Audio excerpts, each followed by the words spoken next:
Hello everyone and welcome to Unconventional GMs, the channel where we play games with vim and vigour. You may notice that this evening we're dressed quite dapper, and that's because we're going to the Regency period for Call of Cthulhu, which should be exciting, dangerous. Let's hope everybody's reputation stay intact. Apart from anything else, God forbid something should happen to those. So I have with me a wonderful cast, and I'll introduce first of all my co-host on Unconventional GMs, Mr. Guy Milner. Who are you playing and what's going on? Hi, I'm Guy Milner. I blog at Burn After Running, and I do this. This is a series of one-shots we've got here. Remember, this is the first you've happened upon us, maybe because you're just interested in Call of Cthulhu or the Regency period and don't know anything about games. You can learn loads about it by just liking and subscribing our videos. I am playing today Dr. Algernon Drake, one of the foremost medical minds of Harrogate, North Yorkshire, well versed with an excellent bedside manner, who is clearly one of the most talented. He believes himself to be one of the most talented doctors in all of Yorkshire. It's just a shame that some of the stuffed shirts down in London see me as some sort of provincial oaf, and it's too hidebound to their traditional medical remedies to recognise the advance of science. So I'm very much looking forward to a break away from my my issues with my professional reputation and a chance to relax with some of my friends. Wonderful stuff. And speaking of science, although the scientific method doesn't exist quite yet, we do have someone who's also interested in such things. Alina. Hello, I am playing Mrs. Lucy Gillingham. Mrs. Gillingham is a young widow. She has traveled extensively in Africa and South America, sometimes with her family, sometimes with her late husband, Timothy, who unfortunately is no longer in this world. She has a collection of rare insects from South America and is fascinated by new discoveries of the natural field. Wonderful stuff. And talking of foreign travel, someone else who's been abroad, we have Simon. Hi, I'm Simon Rogers. I co-own Pelgrane Press. We publish role-playing games and also Pro Fantasy software. We make map-making software.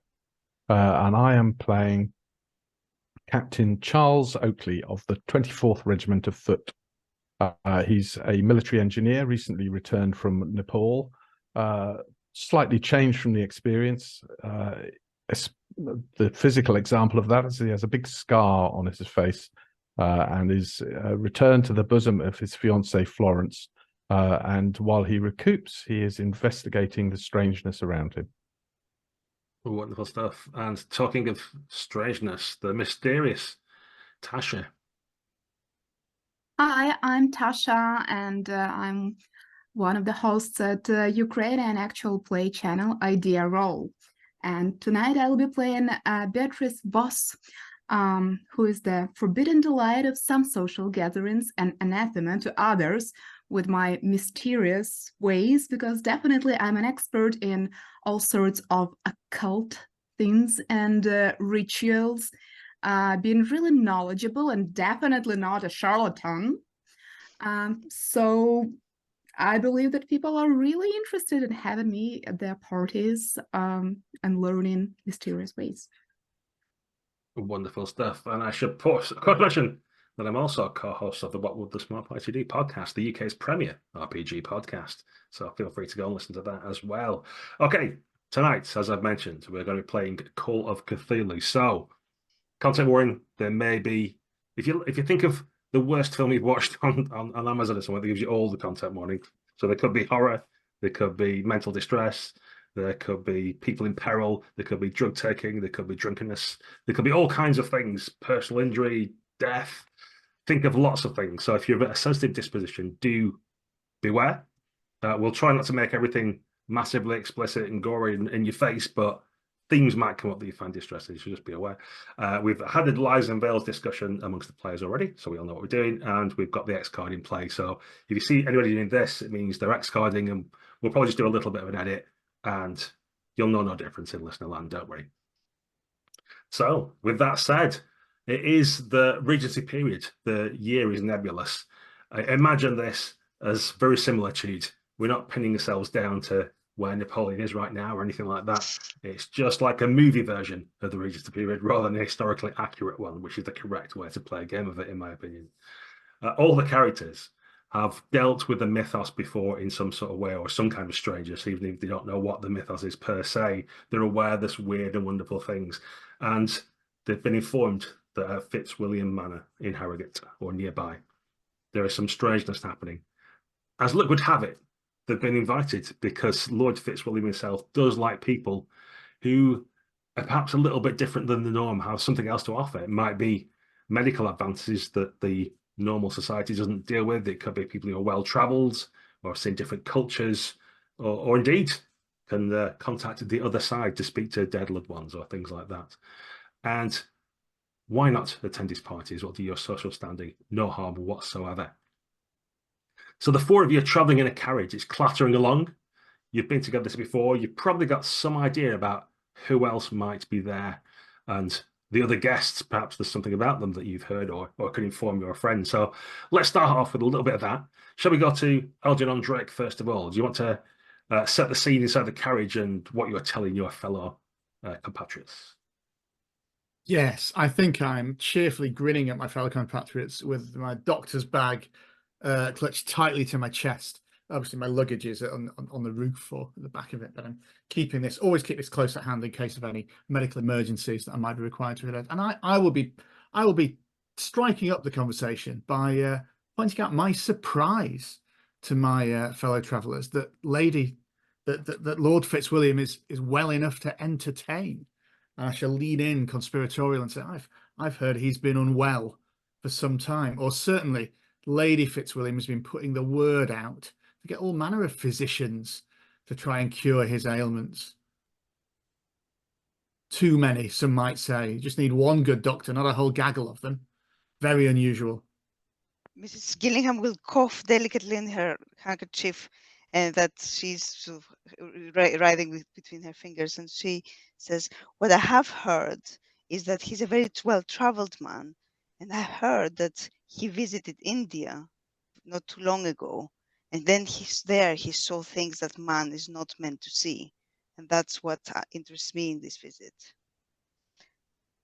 Yes, I think I heard he brought a manservant back to care for him after that.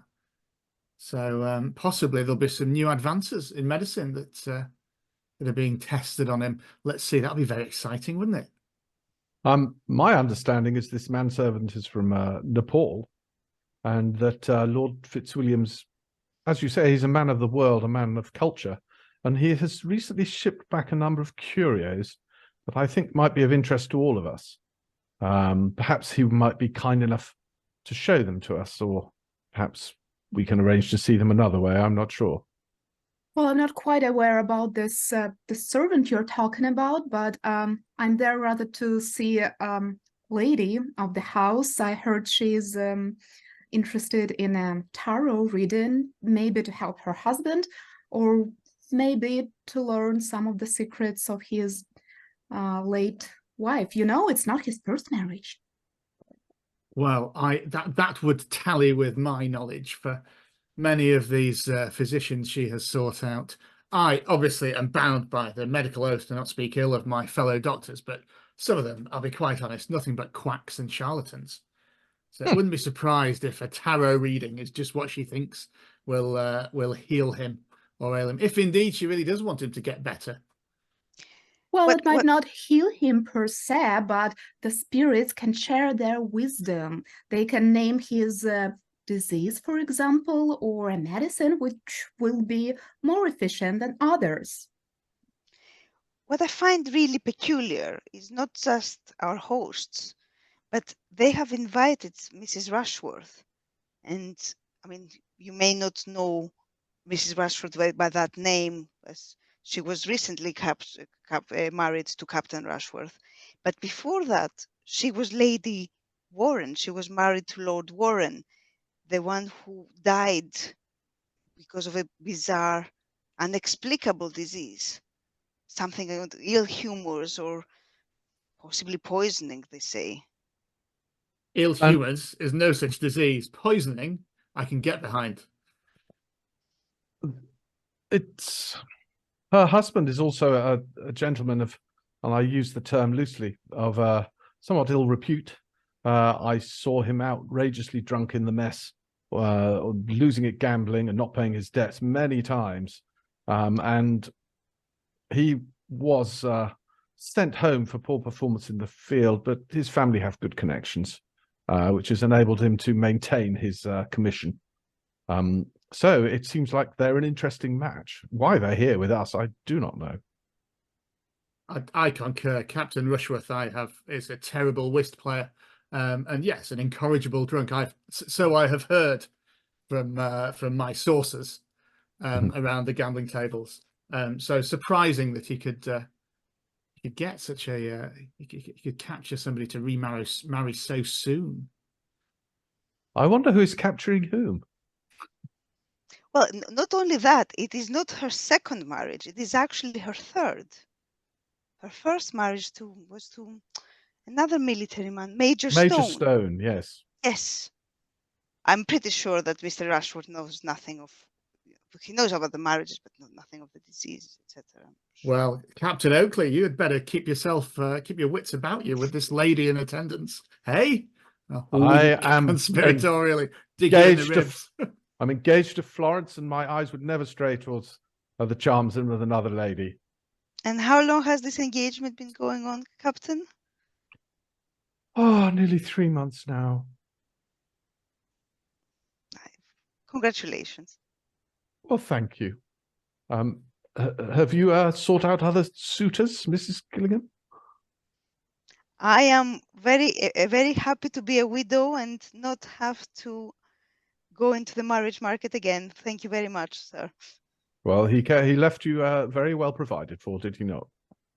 Naturally. What about Mr. Arkwright? Now he is a peculiar. Oh, peculiar man, to say the least. I don't think many families will have him at their gatherings. He's just a common man and brought into high society with this enormous wealth coming from his wife. She was obviously forced into marrying him.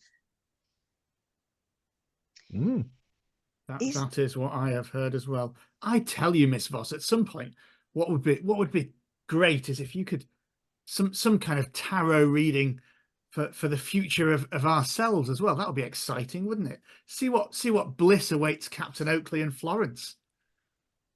See if Gillingham really will remain satisfied as a widow. That would be such fun, wouldn't it, in the evening? Gaze into our futures. We can definitely try and do that. I'm not sure I approve of such things. Oh, come on, Captain, be a sport. It'll be great. We'll learn more about one another. Charming, and I'll lean in and say, and it is complete nonsense, of course. Well, anything to please the ladies, of course. But what I did hear about Mr. Arkwright, I mean, I agree entirely with you, Miss Voss, that he is a very, very farmer stock man that I wouldn't expect to have in my acquaintance. But our host wills it so. But where he actually made his money was with his new fertilizer for his fields. I mean, now it is. I do not know what has gone into it. There must be some sort of peculiar invention or some chemical compound. But apparently that has made him quite rich. Now, talking of manure in the dinner table is not appropriate, but we're in a carriage. Well, yeah, obviously, my bad. I probably mixed it because obviously Mrs. Arkwright is a former nobility and she was forced into marriage in exchange for money. I heard that it was love. Was it just truly her family had fallen on hard times? Is that the case? You hear both sides of the story. He must be terribly wealthy with money from manure. Around these parts, we do say, where there's muck, there's brass, though. And we also say, what we talk about in the carriage stays in the carriage. No, of course. Quite so. And despite the veracity of everything that you're saying, there is indeed the smell of muck coming in now from outside as the well-manured fields assault your nostrils. The carriage approaches Fitzwilliam Manor, clattering, and you see there's probably about a 2-meter high stone wall around most of it. There are some parts that have got wrought iron gates and stuff like that. Outside, you notice a couple of men, probably particularly Captain Oakley spots them and sees that they're probably ex-soldiers and like that. They bear the scars and marks of hard-used men.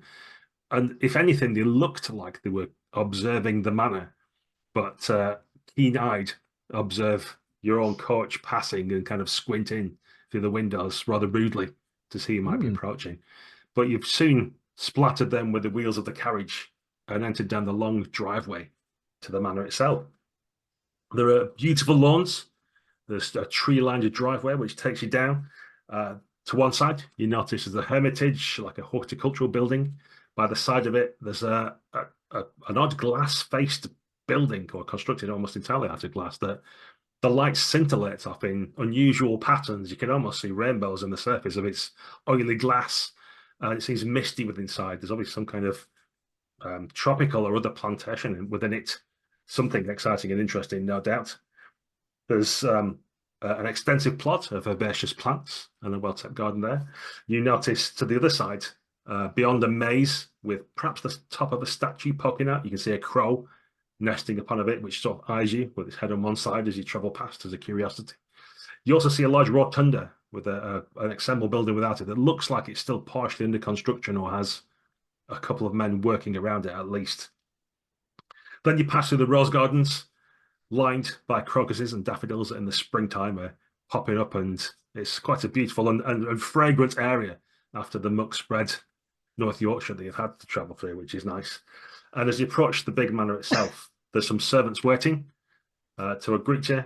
The one on his own is by the dog kennels. There seems to be a kind of, I don't know, staring's probably too strong a word, but a stoic figure who's just kind of like watching you as if weighing you up as the carriage arrives, whereas the rest of the staff, of the downstairs staff, are all there lined up and looking, you know, on pomp and ceremony, waiting for you to arrive.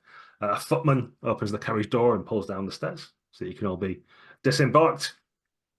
And you see in front of you, although Jenkins, the imperious butler, is stood at the top of the steps waiting to invite you all in.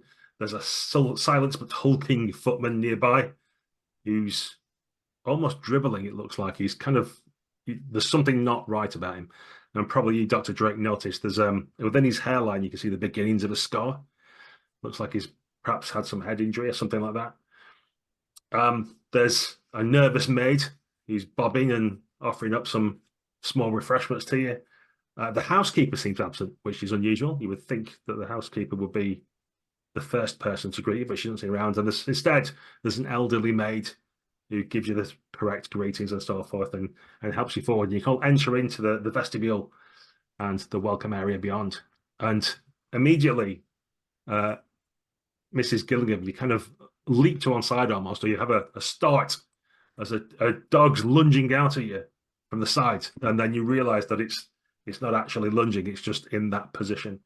There's this huge boxer dog that's been stuffed and stitched back together, and it's got one of the eyes isn't right, and it's looking in a weird way. The lips are pulled back oddly from the teeth. But beside that is Lord Fitzwilliam and some of the other guests as he's patting the dog as it dies. You see, oh, Kenneth, oh, you served me so well, and he almost inappropriately like stroking the side of the dog, like with a bit too much love. Poor Kenneth.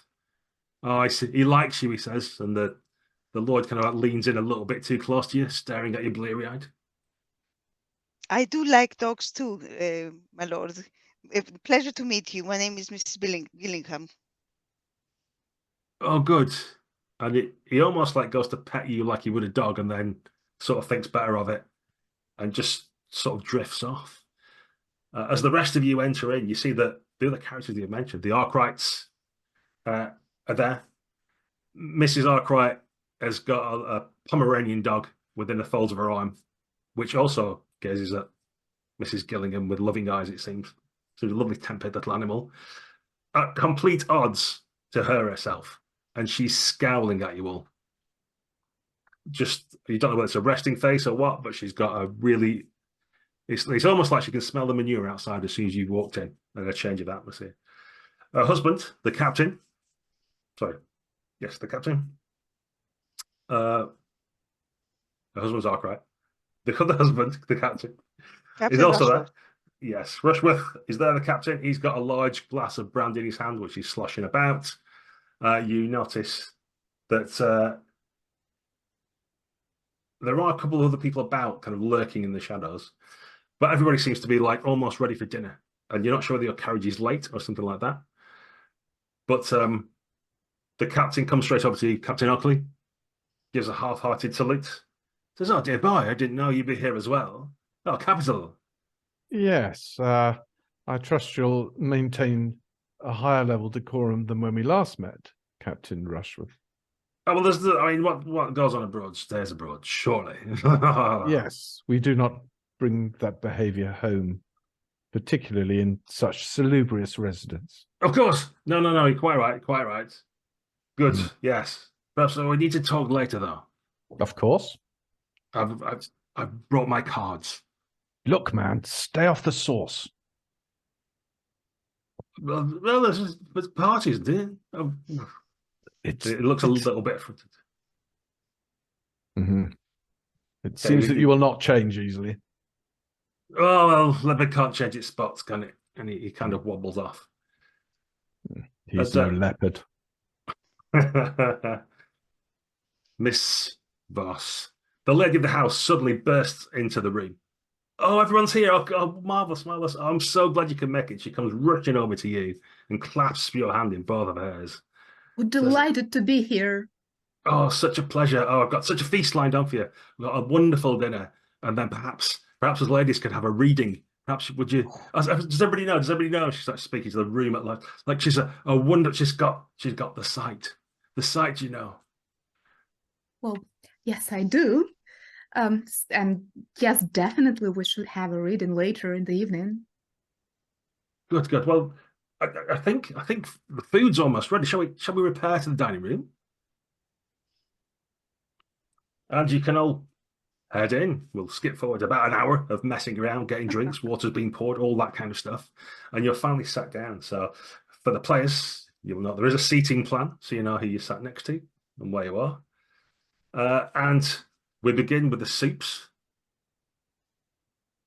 And the first removes will be happening quite shortly. As you're sat down, Captain Oakley, you're sat next to Mrs. Rushworth, I believe. Yes.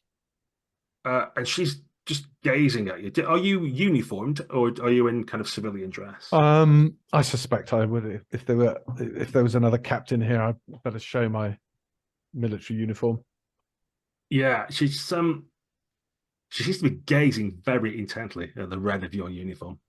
Mm-hmm. And it's as the servants are kind of moved to one side and some of the other removes are being added to the table, you feel a pressure on your arm, and you know that on the underside of your arm, probably when nobody else can see it, she's kind of like feeling the timber of the cloth and saying, is this uniform felted at all, Captain? And she sort of like gets a husky voice to her. I have a very good tailor, and I don't appreciate you touching me in that fashion. Let's just keep that between ourselves. There's no need to cause a scene. But you seem to go through military men at a remarkable rate of knots. So I am not entirely comfortable in your company. Right, I'm going to break out the first roll of the game. Could you make for me an etiquette roll to see if you've managed to suitably dissuade her without raising the eyebrows around the table? Sure. Oh, one success, yeah. She withdraws her hand immediately and looks slightly abashed, but you've done it in such a calm-voiced and civil way that no one else even notices what's going on. Mm-hmm. Just perhaps notice that she's got a little worm and gone pink around the face. And as you're having the soup course, you notice that Arkwright, he grabs his soup sideways and starts just slurping it obnoxiously. And Lady Fitzwilliam, you can see like her eyes start to twitch on one side, and his wife as well. They're both just kind of like clutching white knuckled on the spoons as he, oh, it's grand, is this, isn't it? Oh, would you get it? It's not turnip, but it'll do. And he kind of looks around for some kind of affirmation from the rest of the table, who are all being very quiet. Does anybody else say anything, or do you just kind of? I will say, indeed, I have a terrible hunger too. It is delicious, isn't it? I'll try and just deflect some of the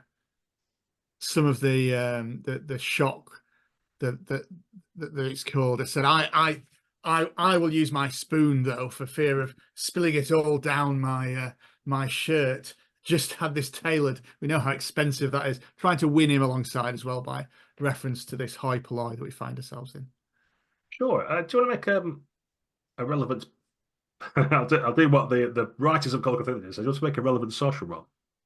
All right, I'll do what every player does in that situation. Pick the best one out of Child Persuade. Best one. Yes. Oh, persuade. Yeah, excellent bedside manner. Yes, I'll try and persuade. I'm pretty good at intimidate, but that doesn't seem to fit. So yeah, I'll go with persuading him. Oh. Okay.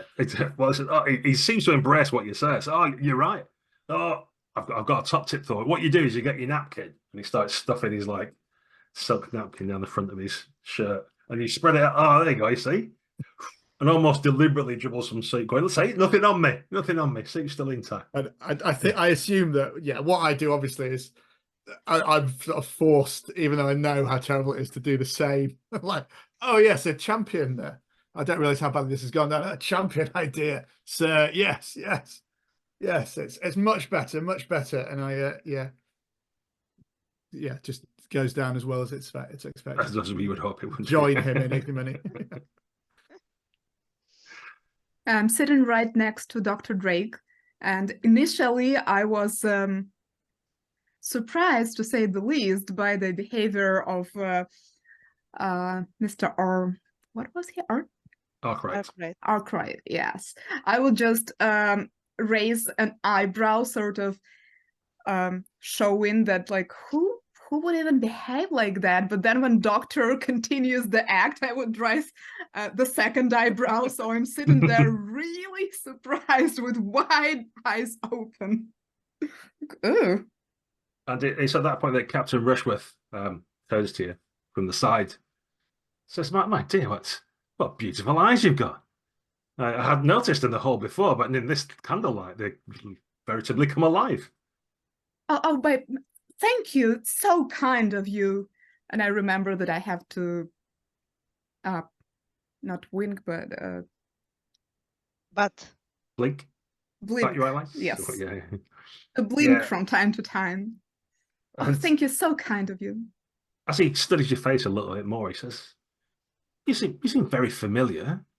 Oh, you might have seen me. I'm attending a lot of parties and gatherings. Yes, but I don't think it was there. I'm sure. Was I playing cards? You don't play cards, do you? No.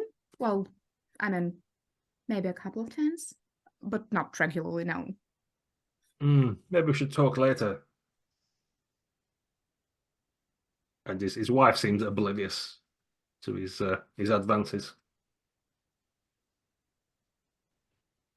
Okay. Lord Fitzwilliam. He's enjoying his meal at one end of the table. Suddenly blurts out, "Oh, Kenneth, poor dog." And like Lady Fitzwilliam starts rubbing her eyebrow. Says, "Now, my dear, we talked about this, not at dinner time. You can do that afterwards. But I miss him so much. We need to talk to Rollo about getting a new one. Like, I've told you that Rollo's not with us anymore, that he left us. It's Horace now." And as that exchange is going on, the maid drops the soup tureen in a loud clatter. And everything is silent apart from the ringing of the lid that's kind of just from around. It seems like it's never going to come to a stop. And like Jenkins, the butler's coming, his eyes are wider than Miss Foss's were earlier.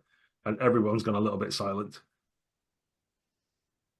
I will break the silence. Obviously, I'll take advantage of this to whip the napkin out and return some decorum to me and say, cards, you say, Captain Rushworth? I didn't have you pegged as a player of cards. Oh, yes. Well, I do. Yes. We should definitely do brandy cigars afterwards and we'll have a round. Oh, excellent. I should love to learn the rules of cards. It's I been mean, a long time since I've played. I haven't brought any money with me, but I'm good for it. I'm sure everybody will be. Well, the captain, Oakley will stand. Well, you'll stand me, won't you, Oakley? Fellow officer. I have. It's probably best that we don't discuss that matter at the table. Okay, yeah, save it for afterwards, perhaps. Mm-hmm. In the background, servants are busy like scrubbing the floor and carrying things off. Stuff's being moved around. Do you play cards, Mr. Arkwright? Will you join us in a round? Oh, I don't know about cards. Anyway, enough about Kenneth, or whatever your dog was called, my lord. What about my business? I came here this weekend on the assumption that we'd be talking about my interests. And here you are, getting drunk and talking about bloody Kenneth. When are we going to get back to business? I've invested heavily here. You said you had new science for me. Where is it? Where's your new productivity? Let me see what I've invested in. I see you building your new buildings. And the Lord's looking like completely baffled about what he's talking about. And the lady kind of like looks around to you, and Miss Gillian probably looks to you to help. Yeah. And you can see she's kind of got a fan out, but her eyes are sort of signaling, do something about him, will you? Like, what can I do? So I will take my fan out and shield the view from Lord Fitzwilliam so that to break that interaction. And I will turn to him and I will say, oh, really, Mr. Arkwright? Tell me about this new science. I am a lady of science myself, and I'm interested in every new progress. What is it about? All right. Well, what do you know about the droppings of the various animals? And he kind of settles himself in and starts to Well, I hold do know that they are called. So I will pretend I will play it down on what on my scientific knowledge, but at the same time knowing a bit, sort of like I know that they're called something like guana or guano, and they're very good for farming, right? Can you just make a natural philosophy roll for me, please, Yes. to see how well you can guide that conversation? You've certainly succeeded in distracting him from his earlier rudeness, so that's good. That is a success, a regular success. Beautiful. Yeah, you guide the conversation exactly as you wish. The things he's talking about as the conversation progresses don't seem to be realistic. The sort of yields he's talking about, the crop production, the amount that he's managing to grow for the acreage, like that's something. It's definitely something new there. He doesn't seem to be speaking like he knows what the secret is, and it's perhaps something to do with this business dealing he has with Fitzwilliam, perhaps, but someone else behind that. But his success has come from a new science or a new method that's not well known. So, And is he buying that? Has he bought that science, like, or is he buying that fertilizer, or is it something that he's invented himself? it sounds like he's buying it and that there's Okay. constant advances. So this isn't the first time he's been here, and every time he comes back, there's some new advance or that allows him to progress further and get richer and all the rest of it. Okay, as the roasts attend, there's a variety of different meals and removes that are pulled. Every time as you go through the courses, tablecloths are pulled off, new settings are put down, and you get further and further down until eventually by desserts it'll be the polished wood of the table. But the conversation is progressing as you wish between you. Is there any lines of inquiry that any of you want to pursue particularly, or shall we rush forward through some of the meal? I'm interested to find out about Kenneth. And in what way, what approach are you taking to this, and who are you asking? So I'm asking Lord Fitzwilliam. I'm like, I'm very fond of animals too, and I noticed you're wonderful boxer, such a fine animal. Tell me, what happened. I think, sorry, while you're doing this, I think I shall be observing and trying to maybe try and diagnose what is up with Lord Fitzwilliam from his unusual behaviour, if I have any idea of what kind of mania or affliction he may be suffering from. in addition to his medical woes. Sorry if I can double. Sure, yeah. Can you make a? I'm going to say a psychology roll for this, and the Lord looks at you vague again. He seems absent almost as he looks to you, Miss Gillingham, Mrs. Gillingham. Oh, Kenneth, it was my first wife's favorite dog. I can still hear her calling him. He answers back with a howl, and you all at that point hear a sort of howl. Do you want to make listen rolls for me? Wow. Hard and extreme successes all over the place. All the successes used up now. Yeah. Well, yeah, you won't need it for like dodging Cthulhu later, so that's fine. No. Don't to worry.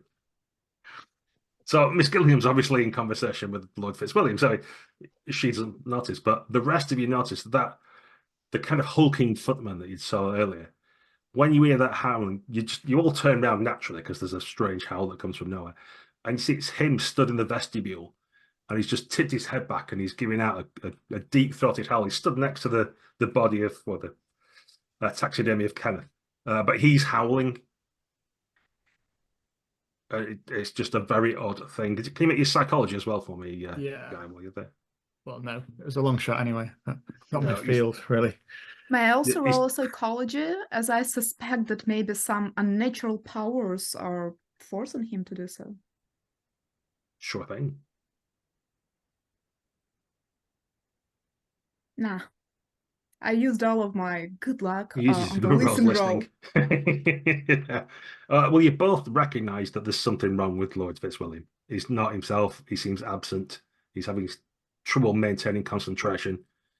But you can't, without actually getting him alone and spending some time with him, it'd be hard to diagnose or understand what's happening. But there's definitely something wrong. And as your conversation goes on with him, Lucy, you hear he starts to drift and he stops talking about his love of Kenneth. It becomes his love of Tabitha. And he kind of like leans across the table, like regardless of the glasses and stuff that clink and a couple spill out the way. Says, I still hear her, you know, at night. She talks to me. She wants to be free. I just need to, she's round here somewhere. What else should tell you? But it's very dark. She's in a dark place. She can't move.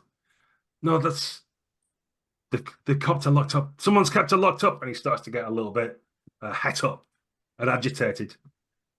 And his new wife immediately starts, no, dear, that's enough of that. Oh, Lord Fitzwilliam, I gather that you've had some interesting curios delivered from the Far East. Perhaps you'd like to tell us a little about those rather than looking back on things that are past. I'm trying to distract him from his fugue state with a bit of psychology and hopefully Go for it. find stuff out as well. Yeah, make me roll. See how you get. So I don't mind. Is that psychology or etiquette, or what would you reckon? I would go either persuade, or if you want to use psychology, I'll allow that as well. Okay. Well, we can tell that you're a team member. We're rolling like a team, all of us. Yeah. I think it's so disturbing. We've had a dear, bit of an dear. identity swap as well on the thing. So That did not work. Yeah. So we just need a quick pause, actually, as one of the players popped in and out. So we've swapped windows. So don't worry, viewers at home. We'll edit this, and in a flash, we'll be back as we were. Just give us 2 seconds, and we're back in the room. So with everybody back in the correct positions, things have got rather fraught. You can see that Lady Fitzwilliam's looking quite aghast now. What she thought was going to be a wonderful dinner party is seeming to come apart at the seams. And as you're trying to work out what on earth you're going to do with Lord Fitzwilliam, because nobody's of sufficient rank or station to do a lot about it, and it is his house, the butler Jenkins comes in, and if he was looking imperious before, now he looks like on a pedestal. He looks furious, and the hulking footman who's howling, Felton, comes in behind him. Between them, they basically pick the Lord up and take him out of the room, saying he needs some air. Do forgive me. And the Liz, that's quite all right. He just needs some air. He'll be better soon. Doctor, perhaps you should go with him. I'm up with it. I've got a tincture here that could help calm him down. I think I'll try and sort of follow them out with my bag sort of flapping behind me. Yeah, you can do that. There's one of the side rooms. There's a factor side room just off the dining room, and it's got like a cot to lay down. It almost as if the Lord has quite a few of these eepisodes. Funny Needs turns, somewhere yeah. to lie down and relax. So they're getting there. You notice, probably without having to make a roll, there is a lock on the door, and there's a key on the outside as they put him in there. And it looks at first as if they're just going to lock the door and leave him in there. But then kind of Jenkins looks at the footman and then looks at you and sort of just shoos him away. And says, oh, doctor, you say? Oh, good. Yeah, oh, well, very good, sir. If you could perhaps have a look at the Lord for us, we'd be all extremely grateful. Oh, certainly. I have a mild sedative here, which should calm him down. I'm going to try and do a sort of, in the process of administering, indeed, a mild sedative to him, just sort of give him a quick check over and see if there's any sort of, I know the footman had sign of a head injury, see if there's anything physically that seems to be wrong with him apart from being distressed. Sure, make a medicine roll. Can I spend some luck? I was just going to say, I do remember it's 7th edition. Possibly 2 points of luck. 2 points of luck, oh yeah. To make me, and that will make that into a success. So for viewers that don't know 7th edition, that's all right. You'll have to go into the edit on the character sheet to change your luck score and then back into the other mode. All right, yeah, come on, do that. Otherwise, when you click it just keeps rolling. But yeah, so for viewers at home, if you miss a roll in 7th edition, unlike previous editions of Call of Cthulhu, you can spend luck points on a 1-for-1 basis to reach the score. So by spending 2 luck, that's not a failure, it's actually a success. So yes, you do calm him down, you give him the required sedative, and you notice that within his hairline, he's had multiple surgeries. There are thin lines. They look super well healed, like they're from like decades ago. They're barely noticeable, but it's only because you've got hold of his head and you can have a proper look as you're holding his head up to pour the tincture in or whatever. There's definitely something that's happened, and it's not within the ken of normal science, you would say. It's, you know, if even a Holy Street doctor or whatever wouldn't have been able to do this good a job if it's a fairly recent thing. Well, yeah. Well, I say he should be fine for a bit now. I'll maybe go and check on him later. Thanks, Okay. chaps, and like clap them on the shoulders. Yeah, the butler seems somewhat emoliated that you calm things down and not cause any mischief. So as you resume dinner, obviously Lady Fitzwilliam's inconsolable, as I presume the other ladies try and tell her that it's perfectly fine, this happens all the time, there's not an issue, barely noticed, etc. But it's clear that she's visibly upset and says, but well, perhaps we shall skip the dessert course tonight. Perhaps the gentleman would like to go to the billiard room and have some brandy and cigars, and we ladies could retire to the drawing room. Well, the food has been absolutely splendid, and it almost breaks my heart to miss dessert. But I will, of course, accede to your request, Lady Fitzwilliam. Oh, I'm sure we can send some to the billiard room. Well, yes, it'd be a shame to waste it. You're quite right. Yes. Okay, and you step into your respective groups. So I'll take the ladies first, so to speak. Beautifully appointed. You take us to the blue room with luxurious wallpaper, and everything is obviously of great quality and no expense has been spared in there. There's a lovely fire that's roaring already, and you see not only Fifi, the Pomodorian that Mrs. Arkwright has, there's also a King Charles Spaniel as well that Miss Fitzwilliam, I believe, has. But several dogs around, sat on lovely pump velvet cushions. There's rather strangely a portrait of the Lord looking down upon you from above the fireplace in this massive oil painting. And he seems to be looking down benignly and smiling, but he looks a different figure than the one that you witnessed at dinner tonight. And some Madeira wine and sweet cakes and stuff are offered round.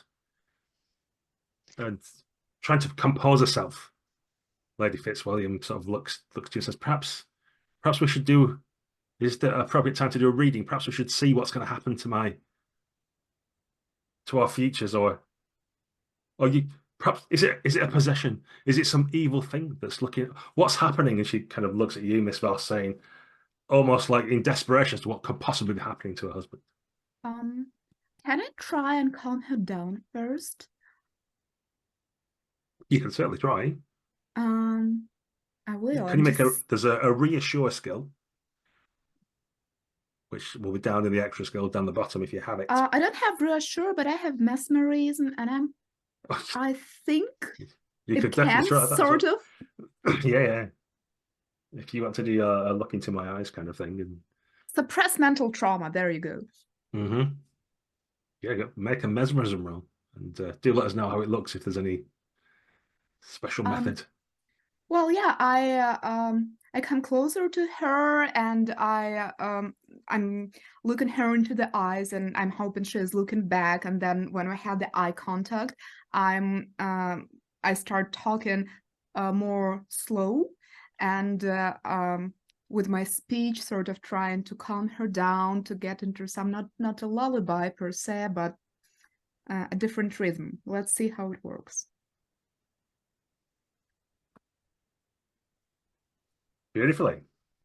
It does. So I spent my mesmerism luck on a roll to calm her down. I'm saying, yes, we can obviously do many wonderful things, but first of all, my darling, I believe there is definitely something happening in this house. If he's saying that his late wife is talking to him, then it means that her ghost might still be somewhere here, and she might have an unfinished business. So in order for her to let go of him and stop visiting and messing with his mind, we should learn what is this unfinished business, and how can we help her to rest in peace for the rest of the days. Of course. And yeah, you start to do one of your performances, presumably, to kind of help with this. As you're talking among yourselves and chatting, the wine's going down nicely, the little cakes. You sort of sense that although Mrs. Rushworth doesn't agree with commoners, let's shall we say, or doesn't view you all particularly brightly, she seems to be growing fond of just the bonhomie that's happening. And the ladies generally amongst themselves start to speak about, yes, well, sometimes it's better if husbands just leave us, isn't it? And everybody looks at the two widows in the room, say, perhaps, when mysterious diseases happen, which it's just the natural order of things, isn't it? I mean, if husbands become troublesome, then it's perhaps best if they pass on for everybody, them especially, but yes, for everybody. And the other ladies start to nod and agree. Like, how do you respond to this kind of conversation as it leading towards the demise of husbands as a general theme? Well, sorry, you go ahead. It could be beneficial, of course, but we're not talking about severe physical suffering. We are talking about some mental conditions. And of course, it's much better to live with a mentally healthy husband than with an insane or haunted by ghosts of the past. Mm. But sometimes there's only one way to help them, isn't there? And your vision, all of you, starts to become blurred around the edges. You start to feel perhaps it's the heat in the room. And you got to put your glass down on the table and it misses. And you find yourselves getting extremely drowsy and starting to drift. Miss Voss, you see a servant come in, but doesn't come in via the door, just comes in through the wall and walks through and walks out the other side. You get a sudden sensation of fall out. As you sit back into the chair, it kind of falls backwards and you fall with it and hits the plush carpets and seem to get sucked down into them as the carpet embraces you and everything becomes black. Mrs. Gillingham, the lapdog Fifi, the little Pomeranian, looks at you and says, You don't look very well, dearie. Is it something you ate, or is there something wrong with you? And the rest of the scene seems to be carrying on around you without interruption. Are you sure you're all right? Says the dog, looking you directly in the eye. Puts her head on one side. Are you sure you're a dog? I'm sure, but are you sure? And you start to feel a weakness come over you, a palsy, and you can't lift your hands at first, and then can't even speak or breathe until everything fades to black. Meanwhile, in the billiards room, the gentlemen having brandy and cigars and chatting. Captain Rushworth's got his deck of cards out. He's got a green base table. Saying, "Come on, gentlemen, let's just play for fun first of all." And Dark said, "What do I need? Money? I've got loads of money, mate." And he whips off his napkin, going, "Look, not a spot of soup on my waistcoat. Look at that genius. Up here for thinking, down there for dancing." I would say, Captain Rushmore and Mr. Arkwright, you're a match made in heaven. You have more money than you know what to do with, and Captain Rushmore is already in need of it. You may be able to come to some kind of arrangement. I'd be happy to play cards for buttons, and we can discuss matters at hand. He's got you there, Rushy. And he gives the other captain a slap on the shoulder. Mr. Arkwright, what is the nature of your dealings with Lord Fitzwilliam? I'm not a man of business, but I was fascinated by your conversation. Well, you know how some people have gone abroad, they've got these spices and stuff, and they make you feel better. Well, yes. He's had access to other things, and we've had a chat. He's got a couple of men working on it. Come up with some beautiful fertilizers and other things. Have you seen the gardens outside? Wonderful, wonderful gardens. They are extravagant. But do you know what the nature of this fertilizer is? It is some kind of exotic guano, or? Well, I don't like to pry on these things. I'm the business side of things. I leave the creative side to the Lord. You know, he's a bit tapped. I don't mind saying he kind of looks around, always forgetting that. Well, there's something wrong with him, isn't there? He's not all there, but he's bloody marvelous at coming up with new things. So you're saying that he's in fact some kind of creative genius who is now suffering from some kind of mental disarrangement? That's probably. I mean, I wouldn't say that, but some other people probably are. I mean, not me. No, not I've got you. manners. Of course you have. You're known for your table manners. I'm more interested in, does he have a chap who helps him with this stuff, or do you think he does it himself? Oh, well, he's probably got people, hasn't he? Mm-hmm. I mean, someone was saying that fella he brought back from Nepal helps him with it, but that doesn't seem very likely, does it? There's not many signs over there, I don't think. So do you think, you've known him for a while, do you think he's taken a turn for the worse over recent months? He's a little bit sketchy, but he'll be all right. Just needs a nice lie down. Don't you worry. Mm-hmm. Also, Anyway. his head injuries are quite historical. They've healed over almost perfectly. It's head injuries? He doesn't have any injuries. What are you talking about? Oh yeah, he's had surgery, some fine there. No. You're thinking of Felton. He's the footman. Oh, it's easy to get confused. They're both big strapping lads. Don't you have another Armagnac? Where's Jenkins got to? Okay. Oh yes, I must indeed. I'll catch Captain Oakley's eye. I must indeed have got confused. Forgive me. It was quite a stressful situation, wasn't it, when he went off like that? Yes, that must be what it is.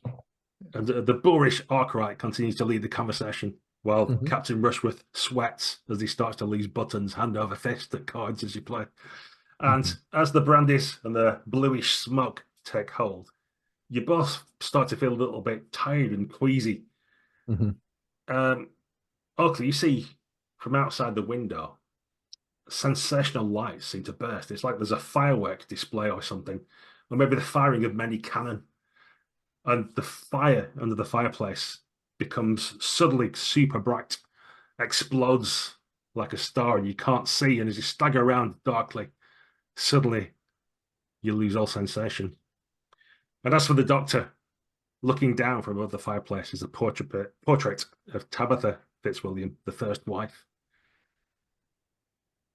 She seems to stare at you imploringly, and then the oils of the painting move as her mouth articulates and says, "He keeps me in a darkened room. He only visits me rarely. Help me." And you seem to just pull back away from her into blackness as you lose consciousness. And at that point, ladies and gentlemen, we'll take a quick break. For you home in Viewerland, this will be a few seconds through the magic of editing and other dark sorcery. But we're just going to take a quick 15-minute break, refresh ourselves, and we'll see you back here very shortly. And welcome back, viewers. Everything faded to black. There was talking dogs, talking pear tricks, weird lights, people floating through walls or sinking into floors, all manner of strangeness. But that was surely but a dream. For it is now Saturday morning, and you all awaken in your respective rooms. The players, of course, will be able to see from the extensive handouts there's an upper floor with sleeping arrangements. They can find the little picture and know where it was they were sleeping. But you feel a little bit muggy. It's worse than a hangover. You've all probably had a hangover at some point in your lives, or maybe smoked a pipe of opium if you're more adventurous or something. Certainly those who've travelled afar, maybe you've licked the back of a horny toad or something, Mrs. Gillingham. Who knows what happened in South America? It stays in South America as far as we're concerned. But you all feel out of sorts. Fuzzy, bit muggy, bit woolly-headed. Your mouths are dry and like the Sahara, but don't appear to be harmed. You seem to be in reasonable good health, apart from that physically at least, just a little bit under the weather. There's some shouting, of course, from outside of the rooms, particularly where the ladies are held, in the main corridor. I presume at one point or another, one or more of you sticks your head out to see what's happening. And there's a large rug that runs more or less half the length of the corridor, and then another one to fill it up completely. On her knees is the elderly maid, Dorothy. Her fingers are kind of like clutching these rugs as she's scrubbing at the rug, which seems to have a black oily stain on it. From what you can tell, it's kind of got that petrol rainbow kind of multi-hued look to it. But no matter how hard she's scrubbing, like, it's not moving, and the stain's there. Dressed in a nightshirt and incongruously, his dinner jacket from last night is Lord Fitzwilliam. And he's screaming and shouting and saying, if you can't do your job, then we'll find someone who can. I want that stain. It was Tabitha's favourite. I'm not willing to accept you can't get it out. So sorry, my lord. And this poor old maid's like scrubbing as best she can with a big bar of soap as well. It doesn't seem to be coming out. And his wife appears a bit better dressed than he is. And she's like, come on, my dear, we should don't worry yourself about the servants. We need to get you back to bed. You don't worry about me. I've asked 1,000 times this carpet be cleaned. Well, perhaps we just get a new carpet. It's not like we don't have the. Don't tell me what we're going to do. New carpets. This was Tabitha's favourites. You're always trying to get rid of her stuff. I know you. And the pair of them sort of like back into the room. You see the maid kind of like looks up around and sort of half-heartedly scrubs a little bit, not knowing what to do.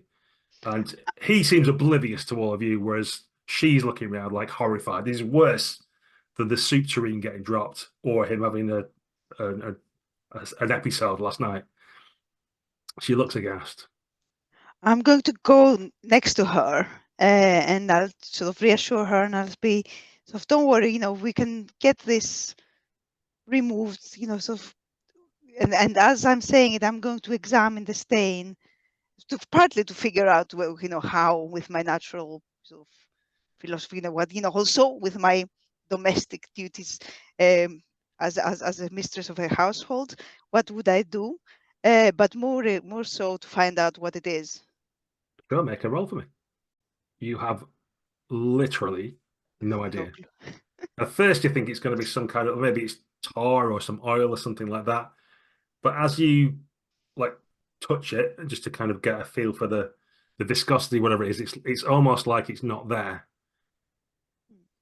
So you're expecting a texture, and it's like your hands or your fingertips just slide off it, and you can see the colours there. But as you get closer, it just seems like you almost fall into the blackness, and you have memories of last night. You have to sort of steady yourself as you get a flashback to the previous evening where you kind of slipped away to the black, and you feel yourself, instead of falling backwards, you feel yourself almost falling towards it.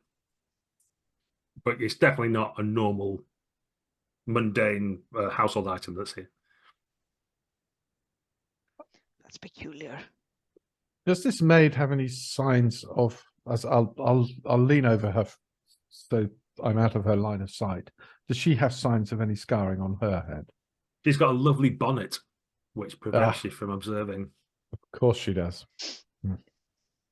Keeper dearest, do I understand correctly that we do not remember us going back to our rooms?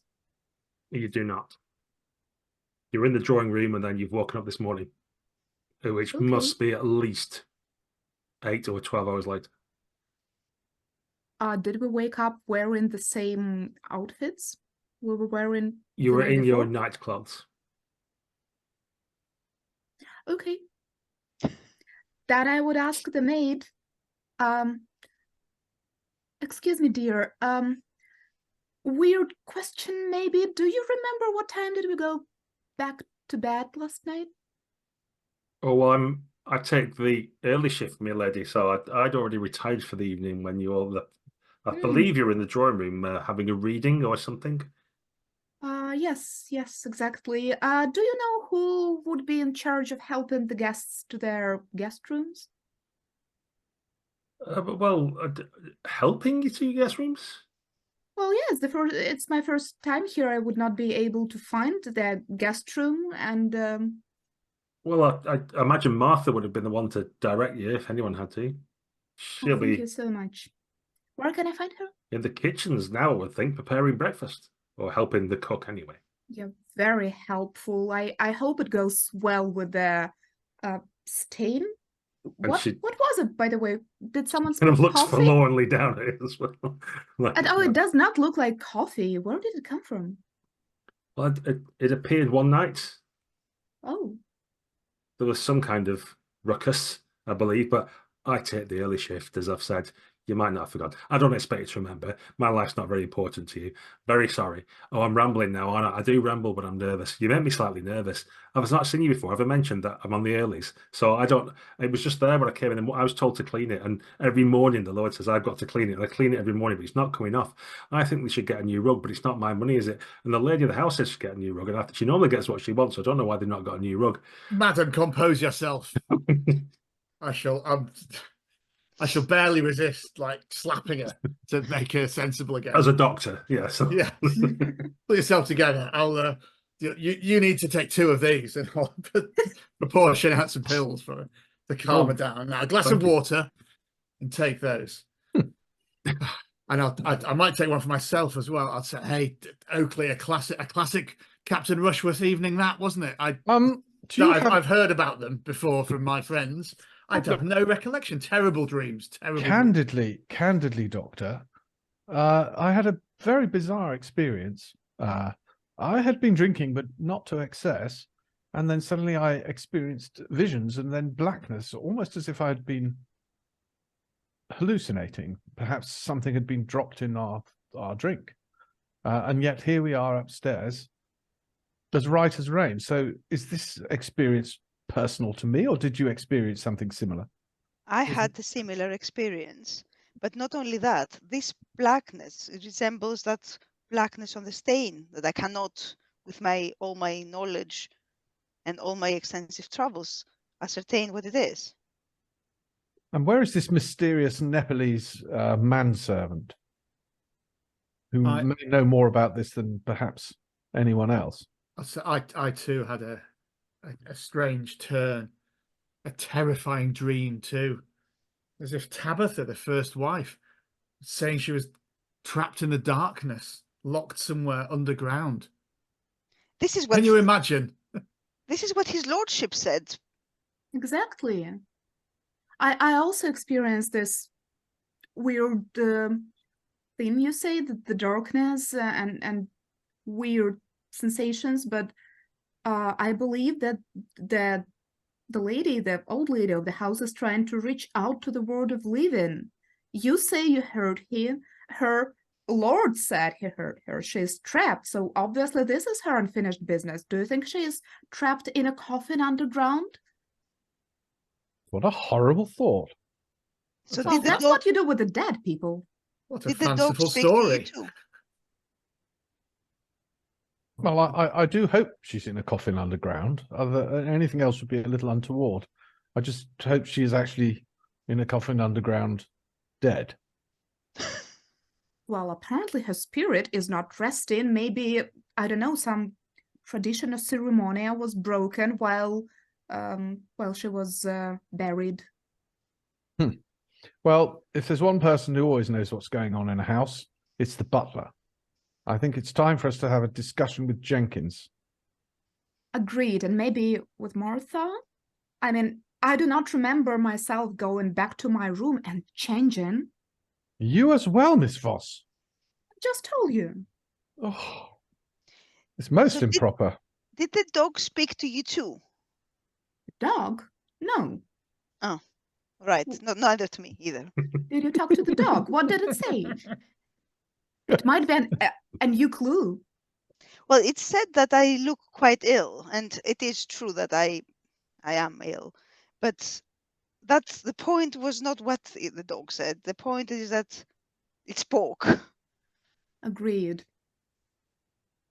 Well, take a couple of snifters of these smelling salts. I think we all need to recover from this. I'll take 3 or 4 myself. And then, yes, let's find the butler and find out what's going on. I wouldn't mind finding out what's this strange, something about this strange scientific invention. I find it hard to believe that the Lord is the brains behind all of this, given how insensible he was last night. And he's definitely under influence. Mm-hmm. Perhaps we should also take a walk around the grounds to that peculiar steaming glass house with the rainbow windows. This is exactly what I was thinking. Mr. Arkwright said yesterday that there was some peculiar growth there.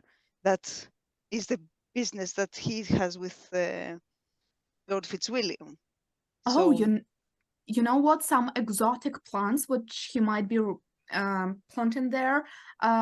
If they are adding these to the food as, just some herbs, they can make people extremely sensitive to supernatural experiences. So this might be the reason of what we experienced. It would be very good to have a look at what they actually had there. What did they give us? Or, Miss Voss, it could simply be that we are hallucinating as a result of these tropical plants. We shall see. Well, sorry, there's no need for us to.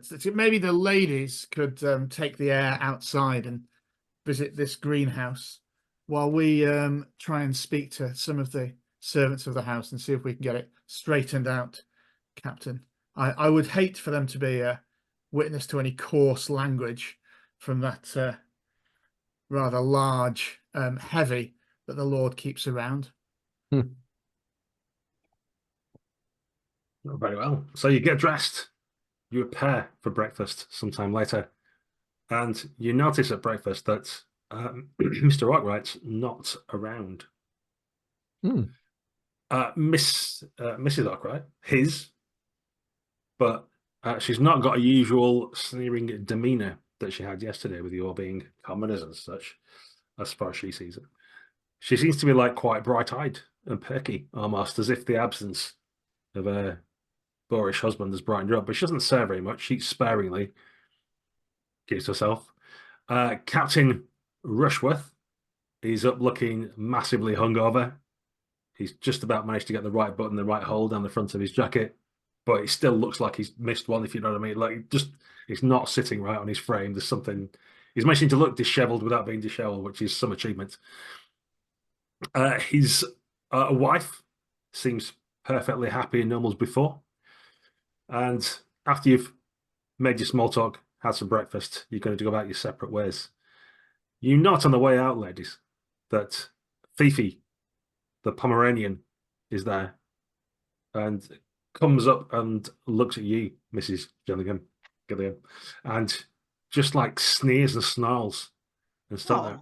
And that like yappy, aggressive shite. So, and apart from its wonderful temperament of last night, or perhaps even speaking to you, seems angry with you or something, and like almost spitting and snarling, like the corners of its mouth pulling away from its teeth.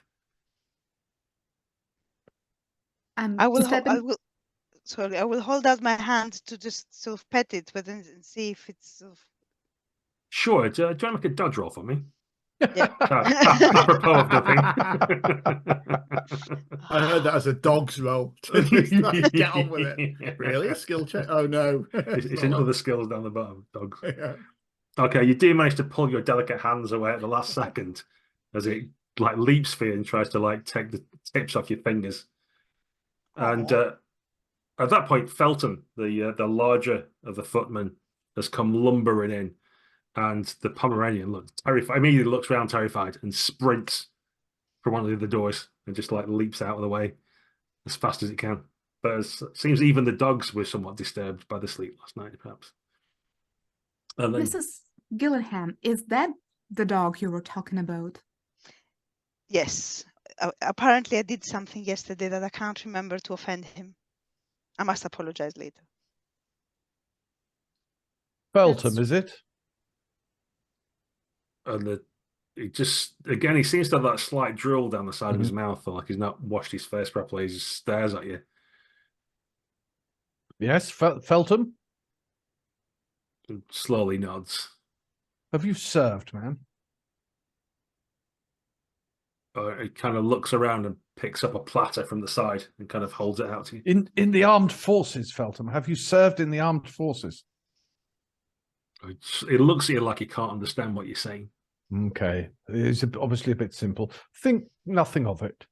I'll have a look at his head injury. Is it like straight and neatly sewn, or does it look like it's a saber gash or something?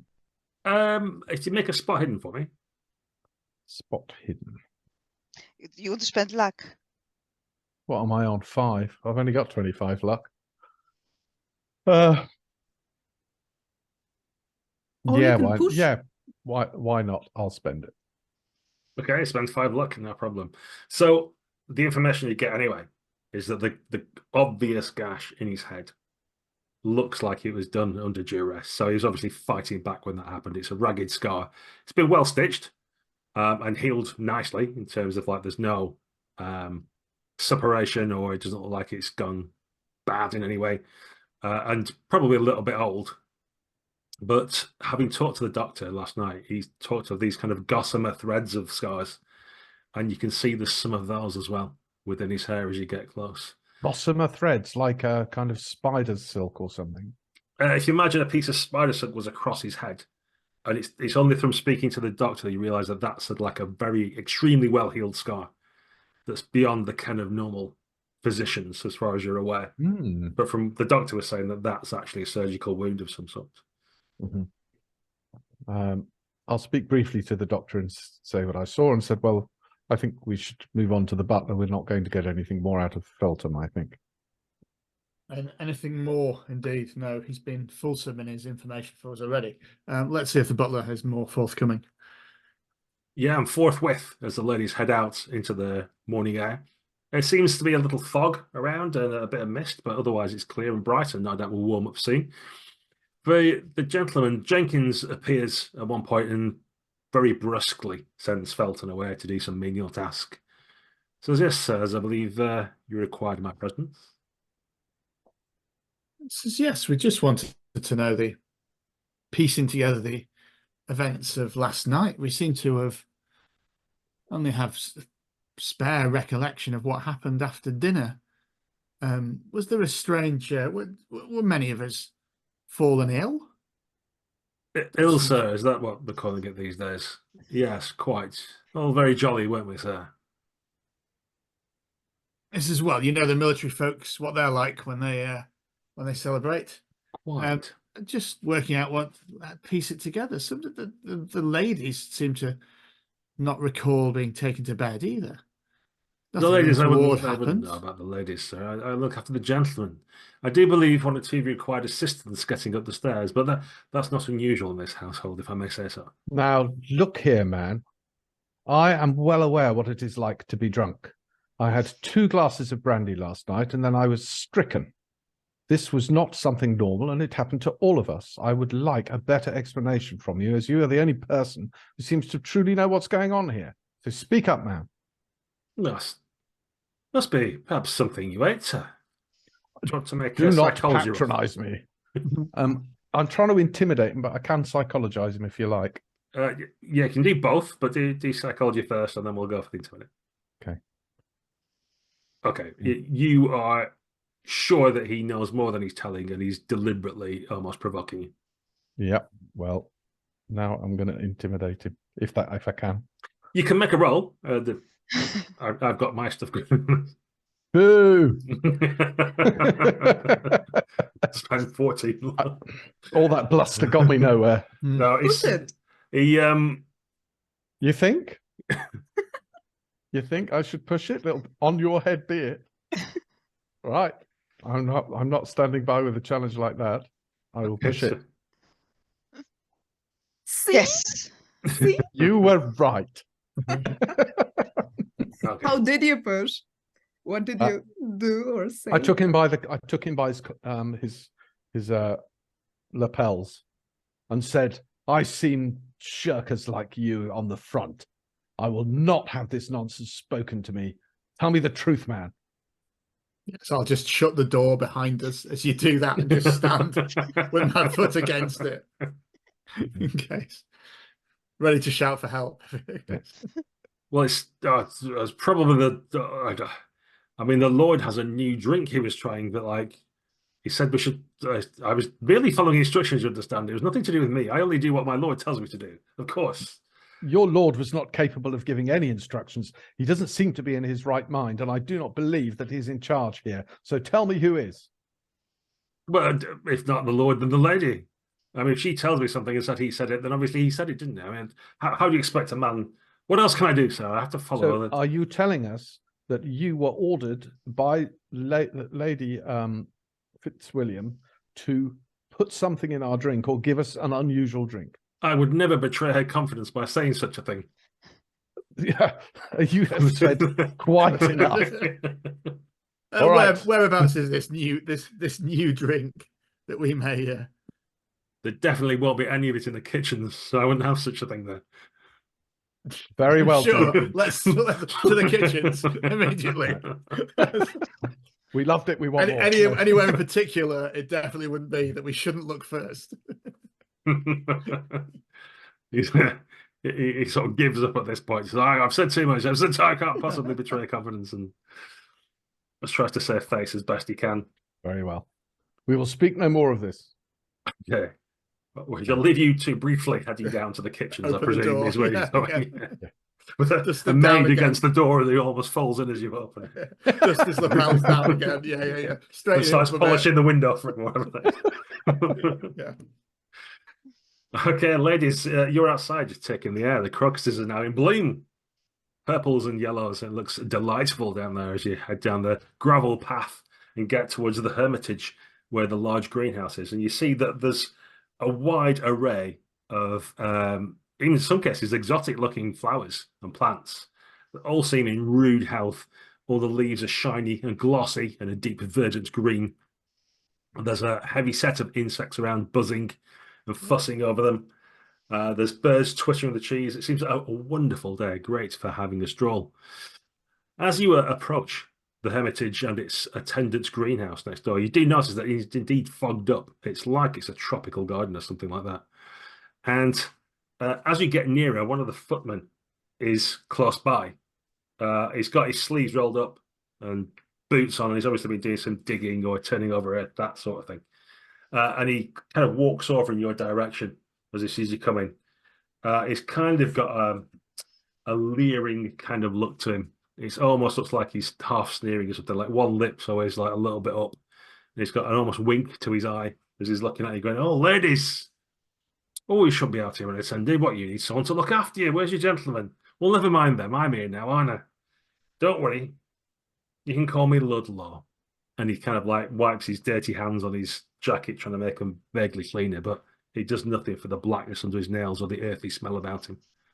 And he sort of like forgets himself a bit and half holds a hand out to shake your hand or something, then pulls it back. What can I do for you? Do you want me to show you around the roses? There's some lovely roses. They smell beautiful. Roses are too mundane. Do you have something that's a bit more exotic or something more peculiar that you could show us? Oh, I've got something peculiar I could show you. And he kind of like, he looks round as if to like get a wink at someone, but there's no one else to kind of bounce off. So he just, yeah, sorry, no, yes, something peculiar. Well, I'm afraid the hothouse is closed at the minute. We can't let any chill cold air in. Maybe later in the season. Oh, but later in the season, we won't be here, and we wanted to be in your company, showing us around so much. I mean, after all, you are the person responsible for all of this growth. Nobody will know anyway. Well, if it's our secret, and you can see he's got some kind of internal conflict. Would you like to make me either charm or persuade, whatever it is that you're trying to do? I'll do a persuade.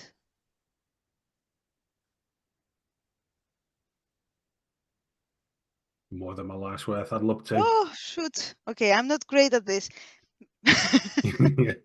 Well, He starts to like, he's trying to guide you. I He will. looks towards like one of the sheds behind the hermitage rather than where it is you wanted to go. I'll show you my Well- peculiar thing, madam. Yeah, just come this way. Push it. I will push Push it. it, I will push it. push it. I will push it. And I I'll can't think of how this will get worse. It worked for me. I don't think you understood us very well. I think we want to be somewhere a bit more private. My God. Gosh! Somewhere more private. Say no more, my lady. And us, both of you, as a pair. Well, I'll do my best, but I might need half an hour in between. And he dear. takes your arm in his and starts like pulling you towards the sheds around the back of the hermitage. Do you do anything to disentangle yourself? Well, Miss Foss, do you want to step in, perhaps? Oh, well, I would say that before proceeding to the other location, we definitely need to have some. Can you get us some small snacks or maybe meringue for this time of day? Well, You know, we're ladies after all. We cannot just go somewhere without a proper procedure. Right. And the speech bubble up here above his head says, "I'll need a roll for that," as he considers his options. Which kind So of you're gonna role? have to make some kind of persuade roll, I guess, or you could charm him if you got fast that. talk, or... I do have quite high charm, though I'm tempted to You try and use have fast- mesmerism again. I think have he's- fast no, talk. I'll fast talk. No. I'll use charm if the keeper it allows. sounds like you're being charming.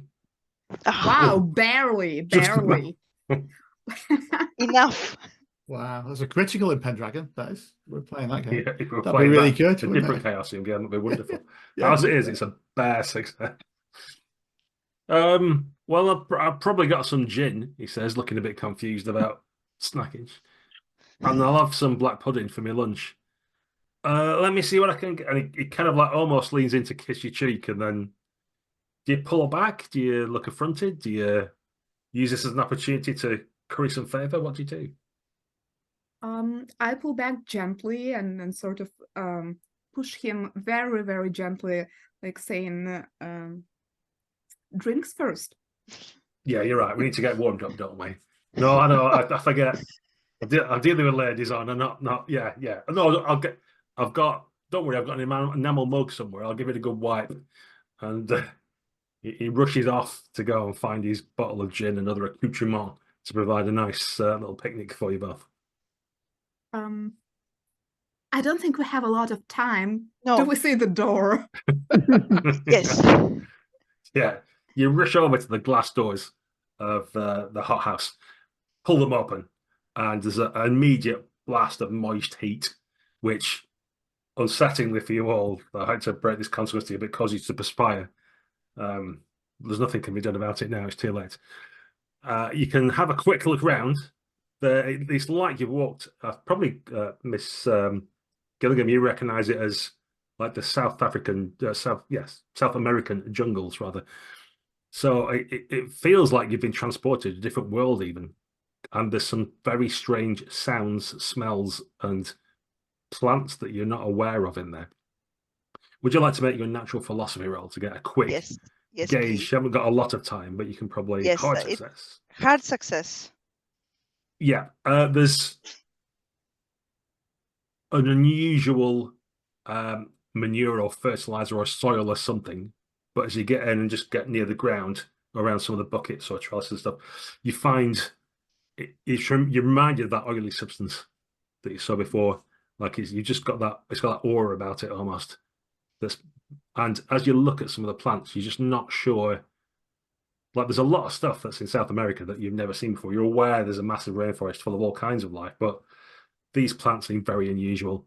And there's crossbreeds of species and stuff that wouldn't go together, that somehow whoever it is that's the gardener has managed to do a miraculous job of cross blending them or something, and they seem to be growing at an astounding rate. It's almost, as you lean close, as if you can hear a couple of the trees growing, like the stretching of the bark and stuff. Can't quite work out if it's a trick of the light, the way your eyes working because it's misty and there's this scintillating light coming through the glass, but it almost seems like you can see things stretching. And it's at that point you kind of going, "Oh, hello, ladies," and he's got this bottle against an enamel mug, kind of getting chinked around. I'll quickly say, I'll keep him busy. You just see if you can find something interesting here. And I'm walking out towards the door, and I want to try and mesmerize him. Okay. Well, we'll pause that for a minute because I can't see how that can go wrong. We'll head back to the manor briefly, cutting across. It's taking you a little while because you're not used to servants' quarters, but I trust the gentlemen are heading into the kitchens. Is that right? Yes. As you get down there, you can hear the thudding of a cleaver into a heavy wooden block. And round into the kitchens themselves, you see Cecil, the ruddy cook, is hacking up some poor animal into pieces and joints, ready for the roasting later. There's already pans and pots bubbling. It's steaming here as well and full of very pungent smells, lots of spices and things. To one side, you notice the nervous maid Martha is there as well, as she's kind of like picked up scraps and things like that. And she's sort of saying to the cook as you enter, like, but the dogs don't like me, Cecil. Why can you not make Felton or someone else take them? Told you to do it. Get on with it, lass. What's wrong with you? So listen, the caged up the rough ones anyway. But I don't like doing it. And she's like starting to, and then she kind of like looks a bit wide-eyed because she sees the pair of you walking and going, "Oh, sirs, are you lost?" We can help feed the dogs, I'm sure. It's nice, friendly pooches, aren't they? Some of them, sir, yeah. No, I love a good hound. I'd be happy to take this off your hands. Oh, sirs. She kind of like holds out this pail of scrag end and knuckle bones and things that have been. How many dogs have you got? Well, the master has his hounds, you see, Ah, I see. for when he goes hunting and such. I think there was a hunt planned for today. He's going to do one this afternoon if you fancied it, sirs. Is he capable of getting around well enough to do a hunt? He didn't seem quite himself last night. Oh, he just had one of his turns, sirs. I'm sure he'll be all right. After he's had one of his turns, the next day, he has to sleep in late, but by the afternoon, oh, he's in fine fettle. Do you recall when he began to have his turns? Oh, it's been happening for some time, and she starts to go a little quiet, and there's a finality of a chop into the wooden block again from the cook who's looking across and giving her the eye. Oh, I couldn't say. I don't think any of us could say. Best we don't talk about upstairs, innit, lass? Now get them dogs fed. Stunk. This chopper comes down and breaks through a bone.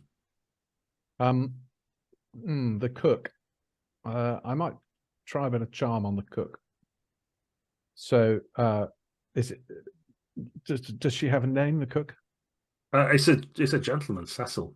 Well, it's not a gentleman, but it's a man. Oh, an actual chef.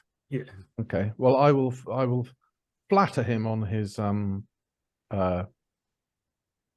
amazing cookery skills that distracted from the other events of the evening and sent us to heaven, and then kind of see if I can glean from him after that bit of flattery at what point the Lord began to suffer Sure. Do you want to make a roll for that? Let's see what the dice gods have to say about it. My food was marvellous. People keep saying there's something wrong with my food, and that's where there's nothing wrong with my food. Chunk! It cracks dear through a knee of God. another animal, hauls a carcass onto the table. You Oh, shouldn't be in well. here, sirs. You might get blood on you. Chunk! And he hacks down, and This is why we wear red. some viscous bits fly around you nearby. Right. Okay. Right, off with you, lass. And the maid kind of like goes out the back door and he's looking hopefully that you're going to help her with the pail of offal and bits to feed the dogs. I'll leave with her. Leave, but the doctor's welcome to see if he can do anything better. I think while the cook's being like not charmed, the opposite of charmed, I'm just poking around to try and find where the drinks cabinet might be. I mean, to try and see if I can locate this thing that we were drugged with. Sure. Spot hidden. That's favourite Call of Cthulhu games everywhere. Proper Call of Cthulhu, isn't it? Oh, Spot you've hidden. got to have a bit of a spot hidden. Oh, fail it. Oh, right. Yeah, that's proper Call of Cthulhu, isn't it? Failing it as well. The only thing you're sure of is that having poked around the kitchen as much as you can before the cook starts to get a bit more leery, you have to leave as well. Is it a Is it- fumble? I'm going to narrate the results of what it is, and we don't need to worry about technicalities. I don't think our GM needs our keeper needs encouragement to make it worse. We're very, very kind on you this early session, but don't worry. Rule 1. I'm saving it all up for later. Consequences for later on. Yeah. What you are convinced of is there doesn't seem to be anything unusual in the kitchen. So either Jenkins is mistaken or lied to you. You would think, but there's nothing down here that seems out of the order. I mean, there might be somewhere a bottle of that says something on it has got something else in it, but there's nothing obvious at all. It's legit, generally. You think the cook's like quite on the level, as far as you can tell, anyway. Mm-hmm. Right, Okay. yeah. Head out with the maid then and the captain. Begin the Okay, I'll just check in with the ladies. Is there anything particular you want to achieve? I'm cautious. I don't want to keep going through a dance with this odious footman who keeps trying to have his way with you and you dancing around him and not doing. But look, is there anything in particular? I would try to mesmerize him and plant a false memory, if you would allow, saying that he saw us and he was drinking and maybe he was fantasizing something, but he didn't really talk to us. Sure, I'll go for it. Let's make some rolls. I can imagine stakes for this one as we start out straight away. Okay, let's do it. Extreme. Oh, nice. Oh, okay. So there's plenty of you pretending to have a drink but keeping your lips closed as you just do that with a cup, and then now your turn and he has a drink. Yeah, okay, exactly as you've described. And I'm like playing with some decorations Sure. on my hairstyle, and they're full of light in this marvelous morning, and he's literally mesmerized while I'm telling him like, you were alone this morning. Oh, such sweet dreams. Okay, he believes that. And how about you, Alina? Is Mrs. Gillingham want to do anything particular? Yes, I'm going to try and take a sample of that fertilizer. In my reticule, I have some little bottles. Of course you do. What lady goes to a dinner party with that one? Of course. Yep, you can do that. Done. Anything else? Cool. And then I'll have a look around to see if there's anything else that's sort of peculiar, like of any, any weird insects or any bottles that shouldn't be there, etc. There are definitely strange insects. Okay, I'll take one and put it in my snuff box. Yeah. So you can get samples of all a variety of things you think are strange, and you can examine them at length later. Okay, and then I'll assume from that point on you're going to head back for luncheon. This is about that kind of time, and collect Miss Voss. I will definitely share, like, he would not remember talking to us, so nothing happened. Very good. Our reputations are intact. For now. Okay, and outside there's a separate building that holds the the hounds with the houndmaster. So Horace is there, the man who was to one side as the carriage appeared. He viewed you, maybe not suspiciously, but with interest. And he almost brightens a little bit when he sees Martha, and then his face like visibly drops when he sees that behind her are two gentlemen who've come here as well. Says, "Oh, sirs, you don't want to come in here. They get your boots muddy." Well, there's all kinds of filth on the floor, and there's quite a large area. There's a set of half a dozen cages down each side of it, with rough straw and stuff like that on the floor. There's a decent-sized boxer dog in most of the cages, but the cages are open for the most part. There's just one down the far end that's got an old garrulous dog in it, where the cage is still locked up, and the dog's kind of, you can see it bristling at the mere, entrance of someone else. And Horace is doing his best to keep them all in check and keep them away from you. Some are showing interest and snuffing around you. And we're country folk, Horace. We're well familiar with hounds. We just thought we would enjoy the experience of giving them a little meat. But if you feel it would disturb them, of course, you're the master of hounds. Just speak up. Yeah, I'm sure you'll be all right. I don't. If you get bitten, then that. I mean, the last houndmaster he went away quite suddenly, and I'm not really prepared for this. He looks quite young, actually, to be in this sort of position. I don't want to be dismissed. I mean, I need this. I've got my family rely on me. Very, very well. I have no wish to endanger your position. Which one's the biter then, Horace? Oh, it's him over there. It's Zeus. He's terrible, but he used to be all right. I think he's ever since Rollo left us, and there's like a snuffle comes out of the dog, and it like puts itself right up against the bars when he says that name. Rollo, another dog. It starts to growl and like another dog or a person. That was the previous houndmaster, my lord. Oh. And you notice that Martha, the maid, seems to be welling up a little bit as you said that, and she's kind of like heading over to that far cage with a bucket of goodies. Oh dear! Well, do we know what happened to Rollo? Was he dismissed, or did he just vanish? I got up one morning and he wasn't here, with no explanation from his lordship or her ladyship. Well, his lordship and her ladyship said he left us. He just left us in the lurch, and I'd have to be the new handmaster now. It seems implausible. If a dog loves a man, he's obviously has good character. I don't know. I'm kind of in charge now. I don't really know what I'm doing. I hope they're all right. But like I said, Zeus has gone really funny. He bit someone, and I can't. He bit the butler. He can't be trusted. They said I've got to keep him locked up now. He used to be such a good dog as well, but like Rollo seems to. He knew how to handle him, I think. Did Rollo leave about the same time as his lordship got remarried? Well, it wasn't too long after that. And would it be fair to say that Lord Fitzwilliam has been somewhat not his right self since he got married? Well, he's never been right since his wife died of that strange illness. So it began before he got married. Again. Yes.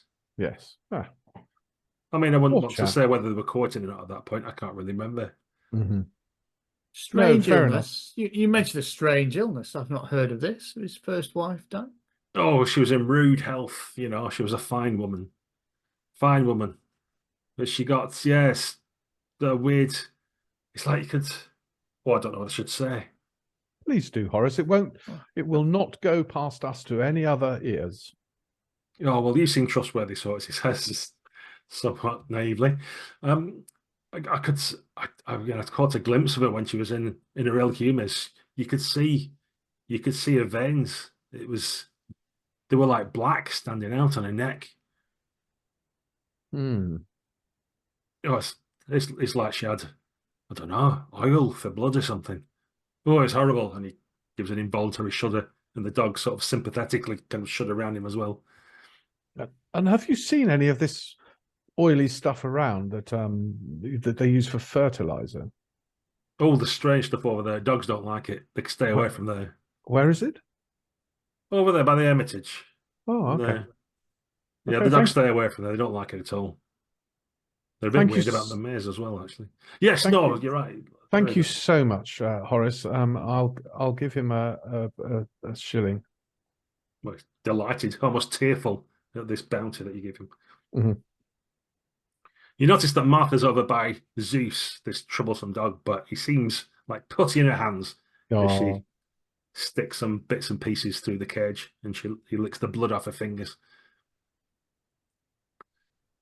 Anything else you wish to do in the hounds area, or are you happy to retire? yeah. I think, Happy to retire. we'll go back. Doctor, you were obviously ill affected last night. You've mentioned salts and stuff like that. Or are you going to attempt some kind of way to prepare yourselves for should such a thing happen again? Are you going to analyze maybe your fellow people and companions and work out if there's some kind of, I don't know, antidotes or fortifying liquor?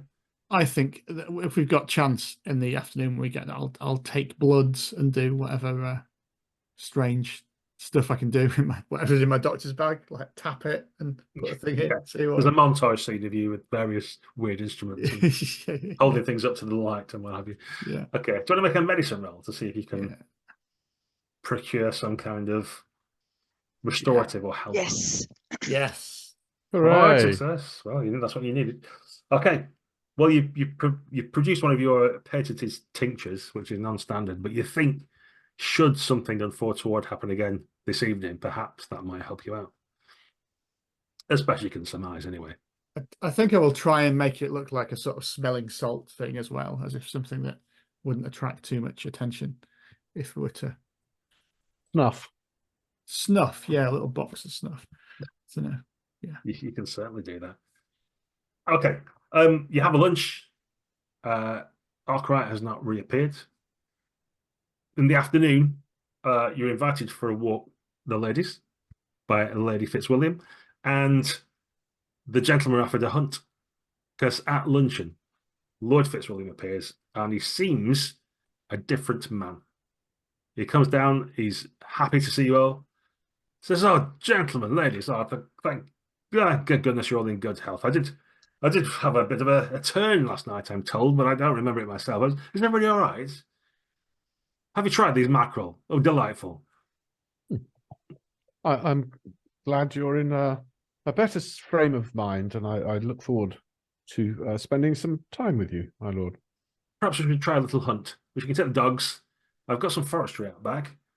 Some lands, a few acres, nothing much. Teeming with game, teeming with it. We should definitely have a look. Oh yes, take the dogs. They're smashing, and young Horace is doing an excellent job with them. Horace? Yes. Sounds like Rollo was big boots to fill.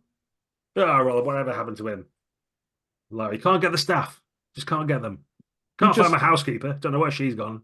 He just left, did he? I tell you, it's like holding water in your hand. They're always disappearing and clearing off. I try my best. I ask my wife. Where is she anyway? Your housekeeper is gone, you said. Yes, can't find the woman. Looked high and low. I've asked Jenkins. He can't find her either. Has that been a while? Well, a few days. I mean, look at the place. And you look around the immaculately laid out room with shining silver and beautiful flower arrangements and stuff. I must apologize for the terrible state. It is a beautiful place, and thank you for inviting us. Speaking of disappearances, is Mr. Arkwright all right? I notice he's not joined us today. He looks a little bit confused. Because he did want, he was insistent on talking business like that. I told him last night, this weekend's about a nice relaxing time with some fine friends. Hearing about, I hear you've got some wonderful medical discoveries, Doctor. I do need to hear about them. Oh, Mrs. Gillingham, I hear you've got excellent knowledge of foreign climes. I do love a story about foreign places. I've really only been to Asia myself, but you've been to the Africas and the Americas. What a wonderful time while this evening talking about that. Captain, they must have some stories. I do love a good. I mean, he's no good. And you can see Captain Oakley's in one corner. He seems to have fallen asleep in the window, recovering from his hangover still. We must do that. And Miss Voss, my wife wants a reading or something. I'm pretty sure she can read. What? But she needs a reading apparently. But I'm sure you can deal with that. Right, tell me, is everybody having a wonderful weekend? How is Mrs. Fitzwilliam taking all of Lady Fitzwilliam taking all of this? What is her demeanor? She's in the vestibule outside the dining room, and she's just kind of looking over at you. She's got her outdoor walking shoes on, things like that. She looks like she's got a maid around and stuff, and she's preparing, along with the other ladies, to go for a walk. It seems, and you'll be expected to join afterwards. But she just seems to be observing. Will be the best word for it. She's not really got much of an expression, but she's paying attention acutely to what's going on. So it's without further ado, what we'll do is going to smash cut forward to the afternoon and things going on. And I'm just conscious of time on our channel. We do like to stick to about 2 hours, and I think we're coming across on that. And we've reached, I think, a nice breaking point of luncheon on Saturday. So we'll have to have a second session to find out what happens. That's how it's going to work. So thank you very much to my players for attending. Thank you all at home for watching. Please do, if you liked it, like and subscribe. And don't forget to tune in again next time for Unconventional GMs, where we'll find out what is the secret of Fitzwilliam Manor.